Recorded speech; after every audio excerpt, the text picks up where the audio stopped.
안녕하세요. 이호건 원장입니다. 오늘은 그 중학교 부모님들 대상으로 혹은 초등학교 부모님들도 들어두시면 좋습니다. 조금 들어주시면 좋겠는데 아신 분은 아시겠지만 저는 이제 자녀가 두 명 있어요. 그래서 큰 아이는 현재 치대를 다니고 있고 작은 아이는 연세대를 현재 다니고 있는데 큰 애는 이과형이고 작은 아이는 문과형 아이예요. 그래서 이과 친구, 문과 친구 둘 다 키워봤고, 물론 제가 아이들을 가르친 거는 벌써 한 15년 이상 됐기 때문에, 수백 명 아이들을 이게 보면서 생각이 든 건데, 보통 부모님들은 이제 중3 되면은 저한테 우리 애 어느 고등학교 보내야 유리할까요? 막 이런 질문을 많이 하세요. 그런데 이제 제가 생각하기에 고등학교 선택보다 먼저 중요한 게 있어요. 이거를 부모님들이 아시고 준비해야 된다고 저는 생각을 합니다. 먼저 부모님들이 가장 좀 착각하시는 게 이제 저는 이제 고3 친구들 대입 컨설팅까지 하다 보니까 착각하시는 게 진학하고 진로를 잘 구분을 못 하셔요. 그러니까 진학은요, 어느 학교를 갈 것인가가 중요한 거예요. 그러니까 포커스가 어느 대학을 아이를 보낼까? 이게 중요한 거고, 진로 같은 경우는 이 아이가 어떤 계열의 공부를 할 것인가를 결정하시는 거예요. 그런데 이제 보통 이제 부모님들은 요즘 그렇잖아요. 뭐 좀 하이닉스, 뭐 삼성전자 엄청난 보너스 막 얘기 나오면서 더 이제 광풍이 불기 시작했는데, 이과는 취업이 잘 되니까 무조건 문과는 안 돼. 이과로 가야 돼. 이런 판단을 하고 이제 오시거든요. 그러면은 이제 이거는 진로적 판단을 하신 거예요. 진로적. 그러니까 우리 아이는 학교보다는 진로가 중요해. 그러니까 어느 과가 취업이 잘 된다더라. 공대나 메디컬 쪽으로 가야지 이 아이가 취업 걱정 없이 아주 잘 살 수 있어. 이렇게 진로적 결정을 하신 건데, 이게 고2, 고3쯤 올라가면은 꼭 여기다가 진학을 섞으세요. 그래서 우리 아이가 어느 학교를 갈 것인가, 어느 학교까지 올라갈 수 있을 것인가, 이걸 이제 섞기 시작하세요. 그래서 취업 걱정 때문에 진로적인 선택을 하셨는데, 나중에는 진학적 고민을 하시는 거죠. 그러니까 성향에 맞지 않게 이과를 간 친구들이 문제가 되거든요. 그러니까 이과를 갔는데 성적이 잘 안 나와. 그런데 학교를 높이고 싶어. 그러면은 이제 대입 전략이 꼬이기 시작합니다. 그러니까 우리 아이들한테 중요한 거는 사실은 진로와 진학을 중심으로 어떤 선택을 할 것인지 먼저 결정을 하셔야 되고요. 그리고 그 결정을 하셨으면 고등학교 선택부터 학업까지 그 선택의 결정에 맞게 차곡차곡차곡 준비를 하셔서 도전을 하셔야 돼요. 그런데 보통의 통로가 어떻게 되냐면 중학교 어머니 아버님들은 보통 우리 아이가 뭐 열심히 하면 되겠지, 공부야 열심히 하면 되는 거 아니겠어, 이런 마인드로 접근을 하셔요. 그래서 이제 결정의 기준이 우리 아이는 이과를 가야겠어. 그러면서 이제 이과 기준으로 아이들을 이제 커리를 맞춰서 이제 시키시는데, 이제 이과형 아이랑 문과형 아이는 좀 차이가 있습니다.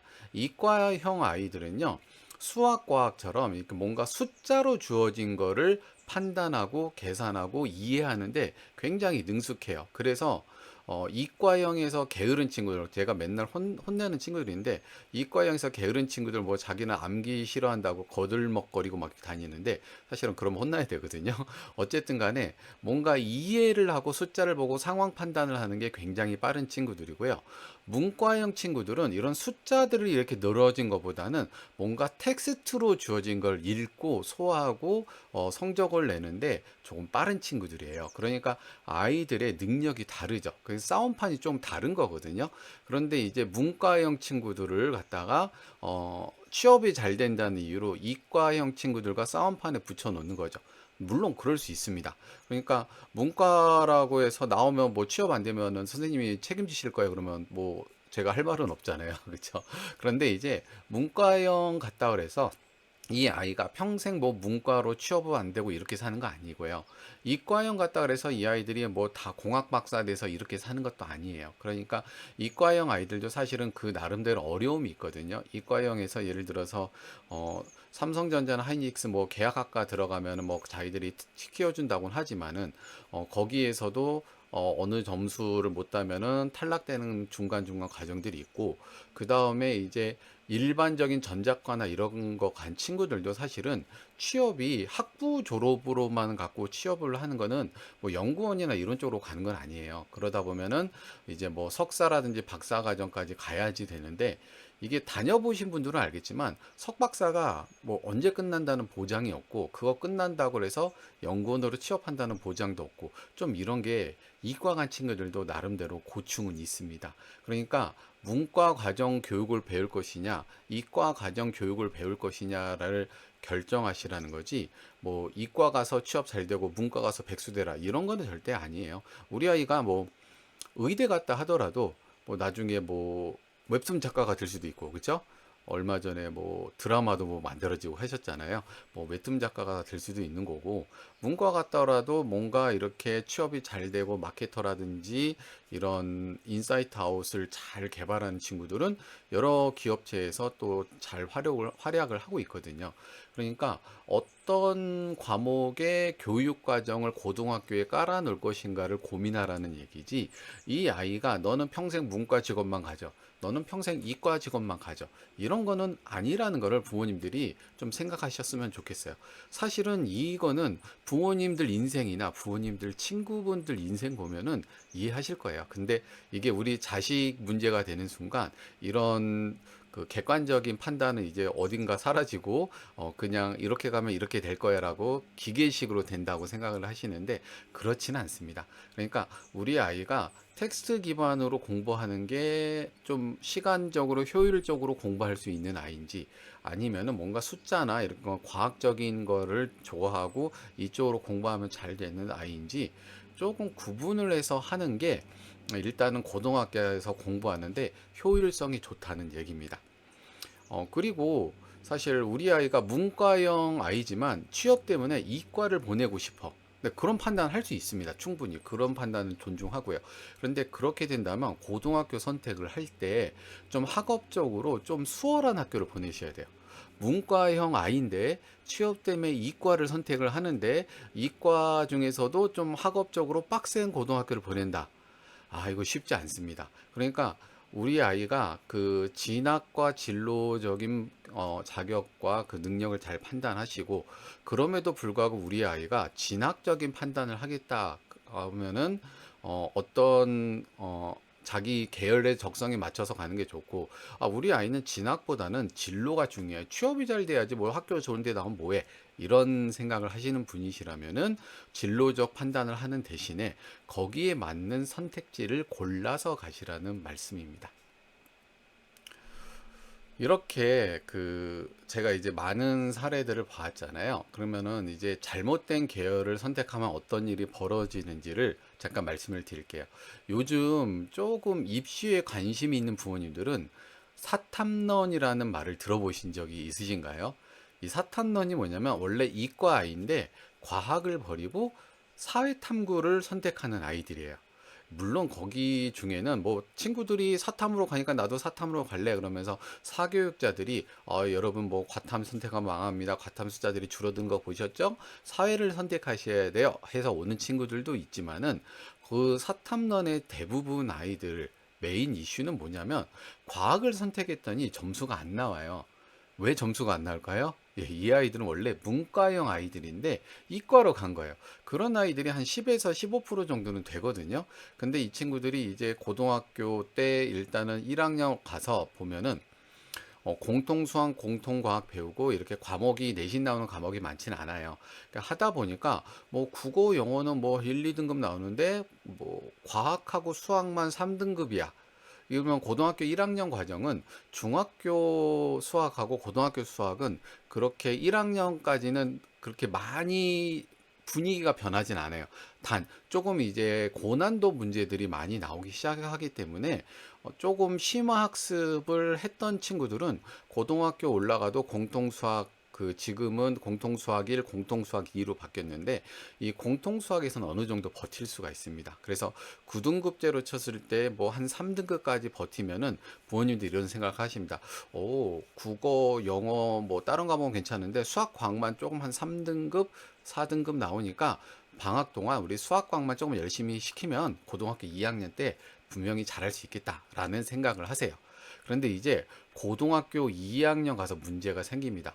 고등학교 2학년 가면은요, 학습량이 엄청 늘어요. 그러니까 옛날로 따지면 수원, 수투, 지금 바뀐 교과 과정으로는 대수랑 미적분은요, 공통수학 1과 공통수학 2랑 난이도 자체가 다르고, 배우는 내용 자체도 엄청 어려워집니다. 그리고 과탐도 옛날에는 이제 옛날로 치면은 뭐 물화생지 중에 뭐 원 과목하고 그 다음에 2학기 때는 투 과목하고 이런 식으로 이제 진행이 되거든요.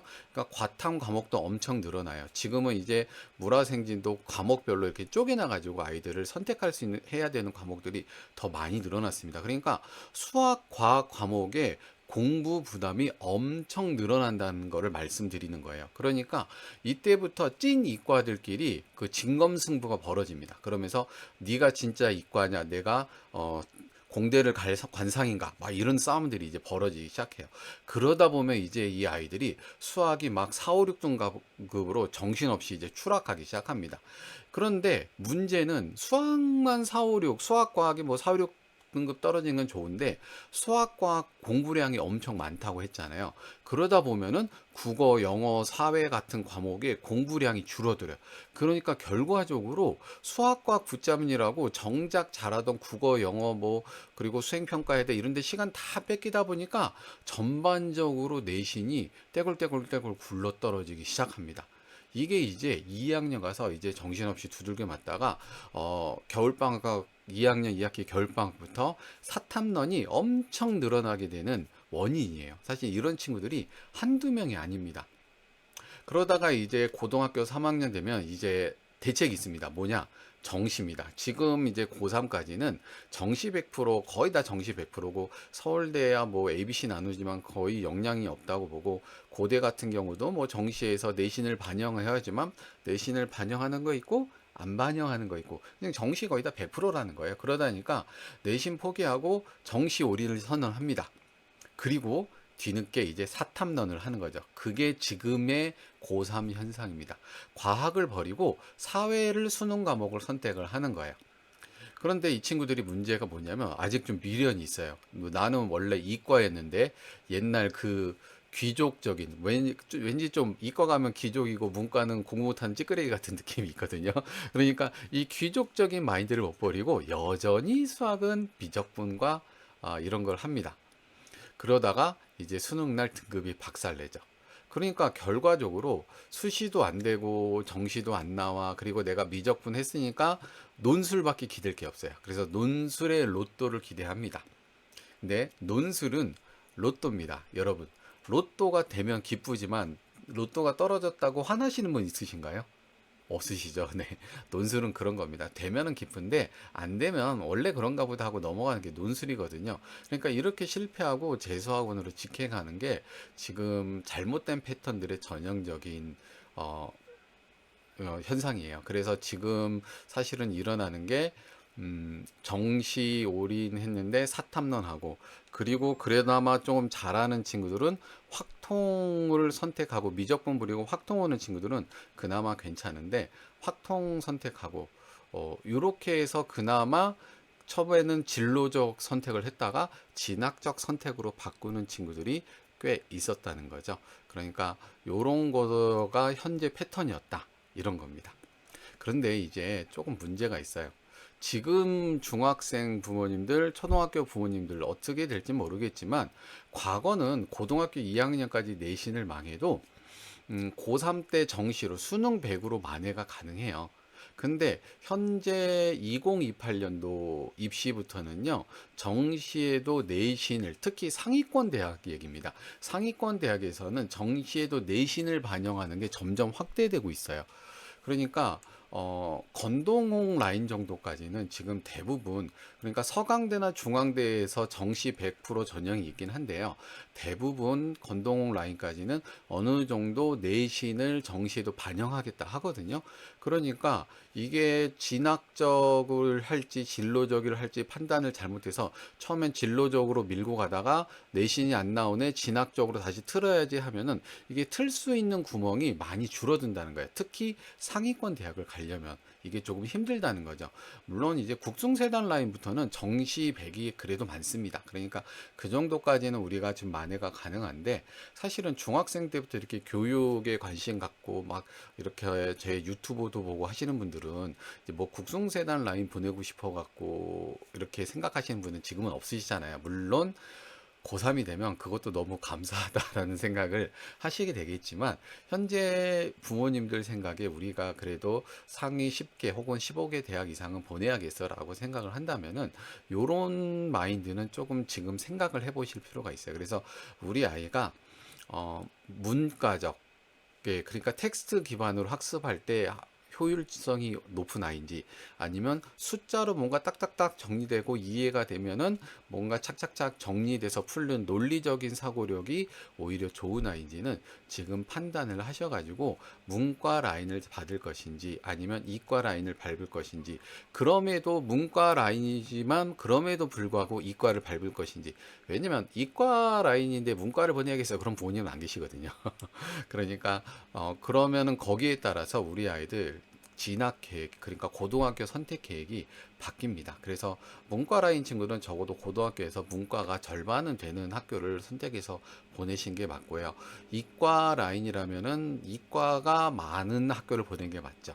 그리고 문과인데 이과를 보내고 싶다, 그러면은 그나마 조금 학업이 좀 수월하게 내신을 덤벼볼 만한 학교를 주변에서 선택하시는 게 나중에 진로적인 선택을 하든 진학적으로 다시 돌리든 간에 조금 되돌릴 수 있는 여지가 있을 겁니다.